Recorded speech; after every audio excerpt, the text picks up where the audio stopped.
Kimberly is facing the election on April the 28th. And that election is a special election in which she, if elected, she would serve from that time until next January, when after the people have been, whoever the people are in the general election have been elected. Now, Kimberly is also a candidate, a Republican candidate, for the Republican primary, June the 4th. But this coming election was supposed to be by mail only, and a chink has been thrown in there. And you might want to talk about it. And I think what we'd like to hear is how you know so well many of the people in the West Baltimore area, and what you believe should really be done, because everybody, it's not what party you're in, but who can do the best job. And whether you think the people who have been representing you before have really done as good a job, or maybe you want to try something new. So Kimberly, have at it. Yeah, well, first of all, thank you so much for having me. I really appreciate it. So I've been in the Baltimore area for about 8 years now with my workforce development nonprofit. It's called Potential Me, and you can actually find it if you go to Potential Me, Baltimore, Maryland on Facebook. It's easy to find. But we've basically been getting women dressed for job interviews. So we would have employment specialists call us, whether it was from a homeless shelter, a recovery center. So we help women coming out of incarceration, rehabilitation, and we get them basically dressed up and ready to go, because unfortunately when you come out of these situations, you don't always have the money to look your best when you go to a job interview, and it's all based on first impressions. So we wanted to help in that way, because there are, programs for men, but, we wanted to focus on women to make sure they feel good about themselves. So with that, I've been working in a lot of the West Baltimore area. Gilmore Homes is a housing project that we've been helping for years. And the women over there are actually really great. They set up a lot of career fairs, and they do get a lot of women hired. But that's how I kind of got started in West Baltimore, and meeting some of the people and individuals in the area. And then you just start to find out that there are so many people that want to go to work, and they want this helping hand, but they don't exactly know how to get to that point, or sometimes they're afraid to ask. Or they just might not feel confident enough to go out and do it. So, just working in that area, basically becoming familiar with, I guess you could call it the red tape. We tried to help with the career centers that City Hall has in the area. We would get told all the time that they had enough clothes, they had enough people helping, but we didn't realize it was because the mayor's office had partnered with specific groups. So this is all new to me, because at that point I had no idea, what was going on politically in Baltimore City. I started volunteering on Capitol Hill. Basically, I was the young woman that would help give tours when schools would come in. I would give tours, and I would do this on Tuesdays and Thursdays. And so I was, learning more about policy, learning more about politics. I decided to write for Klacik is a blog site for women. And I said, okay, well, since I'm here on Capitol Hill in DC, maybe I could get some interviews with some of the members of Congress. So it was during the Benghazi committee hearings where I saw Congressman Trey Gowdy. And I said, oh, hey, you know what? I write for Klacik. Can I interview you? And he goes, who are you? And I said, I'm Kim Klacik, and he goes, all right, come on, I got a couple minutes. So that was my first big interview. And from that interview, I ended up going on One America News, News One, and Fox News, because they were trying so hard to get that interview with Trey Gowdy. And really, all you have to do is step up and knock on his office door, and he was willing to talk. But with that, still working with my nonprofit in Baltimore, I was like, wow, here you are in two different cities, not even 40 minutes away from each other, and you feel like you're in two different worlds. And so I kept thinking, how do you make this meet? What is the problem? Why is it, you've got the economy thriving, everything booming in DC, the government contracts, and then you go right up the, BW Parkway, you get in West Baltimore, and you're like, how is it that you're in a place that looks like a third world country. And so I would actually take some of the girls with me that I was working with in the nonprofit. They would come down to Capitol Hill and see me and go and take the tours. And they're like, Miss Kim, how do we transition? And so I was like, all right, I can help with this. And I just started to really mesh the two worlds, I guess you could say. But from that, working with Fox News and One America, and just seeing what was going on as far as, at that time, Congressman Cummings, pointing out the living conditions at the border. And I said, now, wait a minute here. If we're going to talk about living conditions, we got to talk about West Baltimore. And from there, I did the videos where I showed the blight and the trash and just everything everyone in West Baltimore was dealing with. President Trump saw it, retweeted it. It kind of went viral. And I was like, you know what? At this point, I've got to step up. I can't just, talk. I've got to walk the walk. And it just blossomed from there. I still work with my nonprofit. We have an office in Port Covington. We are sponsored by Sagamore Development. Our headquarters is free in their impact building, nonprofits that are helping. And, I could still do both worlds, but at the same time, it's like, now that I've stepped into this race, I'm like, this is number one priority, because I feel like if I can really take this seat, I can now completely positively change the lives that I've been wanting to change for 8 years. So to me, it all kind of came together. And I know some people, they're saying, well, this girl came out of nowhere. Where did she come from? But when you've been working in that nonprofit world and working on that other side and just seeing what some of these policies have done to so many families, you're just like, you know what, if I change this, that, dial this back, maybe this could make a change. And what's so crazy about it? A lot of times what I find, less government would mean so much more to a lot of the families in West Baltimore. Talk about some of your other vision. Yeah, so what we see, even during this coronavirus pandemic, we saw in Indiana that GM opened up one of their plants that they had closed because of basically laying off workers and not needing to, rebuild those automobiles. So we have a GM plant in our White Marsh area, and that closed in October 2019. I don't know if you remember, they all went on strike. They were outside with Baltimore County Executive Johnny Olszewski, with their signs.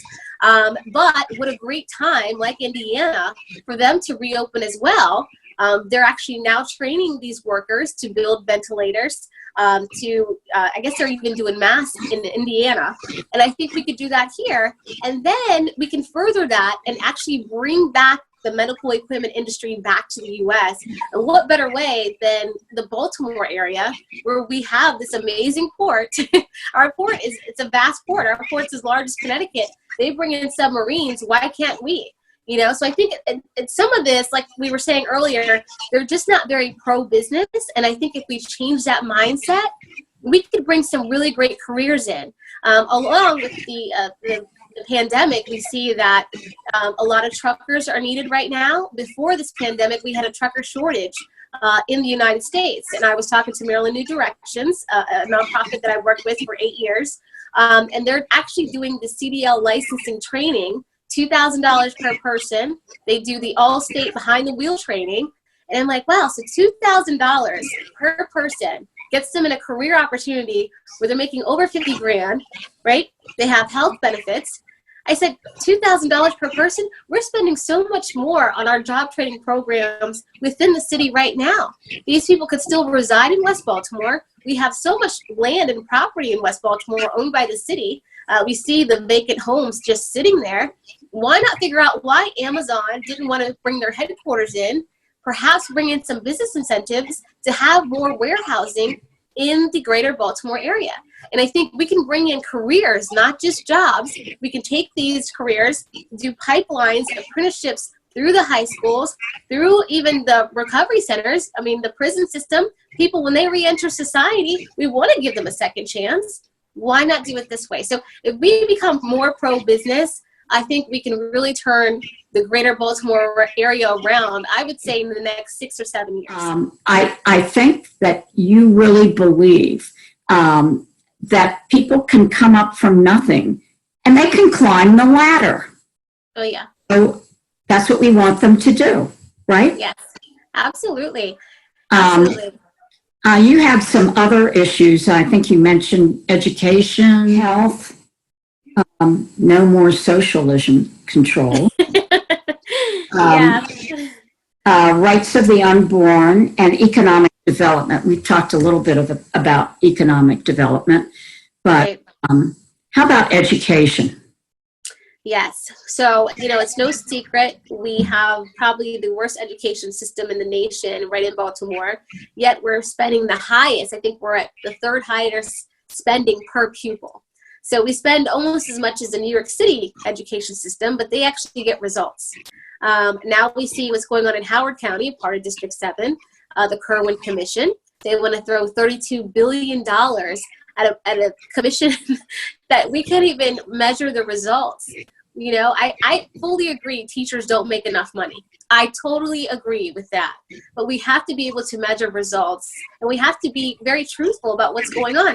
I mean, people say, they're doing this to diverse the schools in Howard County. If you've been to any schools in Howard County, they are diverse. So that's not the issue. I think they're trying to make it the issue because they want to push this busing and this redistricting. But to me, here you're going to raise the taxes to pay for this. But by the time you raise taxes on everything, you'll basically be pushing people out of the state that you claim you want to help. So it really makes absolutely no sense at all. Yeah, it's hard not to agree with. Yes. So would you like to let us know your question? Sure. I just wanted to know what Kim was doing as far as her campaign is concerned with door knocking or just campaign organizing, phone calling, that kind of a thing. Where does she feel like she stands with the voters? Yeah, that's a great question, Carol. So, with the pandemic, we've had to completely change everything that we're doing. So unfortunately, we can't door knock at the moment. We've been actually taking emails and addresses and messages and dropping signs off in yards without actually knocking on any doors because we want to honor the governor's rules of social distancing. But yeah, so we've had to change our entire campaign in the last month to basically, just everything digital. Now we have been sending out phone numbers and scripts to those that volunteer, those that are calling Republicans in District 7, just to make sure that they receive their ballots in the mail and that they know to drop them back in the mail. But everything has changed. I'm not doing as much media right now. I'm trying to do more of like a social media outreach, just so I can better engage with people. But it's definitely tough because we're relying on the internet and what people find on the internet to kind of judge us at the end of the day. And so for me, I'm always just, better at connecting in person, I think, like a lot of people are. So it's definitely, it's been tough. But that's why, this is very important to be here today, to engage people that I might not engage with on my own personal Facebook or my own personal social media pages. There has been changes in the election, which has been tough. There was another change yesterday. They're now allowing 3 polling centers to open. As we know, there's 500,000 registered voters in District 7. So I don't know how that's going to pan out, especially since we'll still be on the lockdown order on April 28th. So, it'd be interesting to see. We're actually fighting against that. All the ballots have been mailed. We're not, keen to the idea of mail-in ballots, but, when we bought into it, we were told it just as a health standpoint was the best thing for the voter. And we all agreed. And so now that they're changing the game here and moving the goalpost, it's a little disheartening. But we're going to get through it the best way we can and just stay hopeful and, remain engaged on social media. Are you calling Democrats also? Yeah, so I personally, myself, and then actually staffers on the campaign will call, like independents and Democrats. I would hate to give like a list of Democrat phone numbers to a volunteer and they end up engaging in this awful, argument. So, we haven't done that. The funny thing about the numbers, especially with the special election, you get low voter turnout. If every Republican within District 7 actually mailed in their votes with my name on it, we would actually win this number-wise. We wouldn't even actually flip any votes. But, we've been trying to focus on that. That's been our grassroots ground game before the whole pandemic set in. So we're hoping that we did flip a good amount of votes. We're not completely focused on it. I think this week we'll send out the text messages. We use a group called Rumble Up, and they actually send out text messages to Republicans, Independents, and Democrats. And all three actually get, somewhat of a different message, just letting them know maybe about more campaign, platform ideas that might appeal to that particular voter. So we will definitely be sending that out to every Democrat in District 7. Well, you yourself, you were once a Democrat, or you voted the first time for Barack Obama? In 2008, I did. I voted for President Obama. I got sucked into the, great, first African-American president. I think we all did, especially African-Americans, because it was this big thing. And when you get the news filtered still by your parents, which I was at that point, you believe that was, the identity politics mattered. And, as you grow older, you realize it doesn't matter at all. So, when I talk to people, I say, don't vote for me because I'm a woman or I'm an African-American woman. Vote for me because you agree with where I stand and you think I can do the job. So, I think even just making sure people understand that message, especially those that are, might be a bit younger coming up, the millennials, maybe they'll say, you know what, that's the way to go. And if you look back at Dr. Martin Luther King Jr., he would say, judge us by the content of our character, not by, our skin color or anything, our appearance. So, I'm just kind of saying, let's go back to where we wanted to be judged on the work that we do and the people that we are.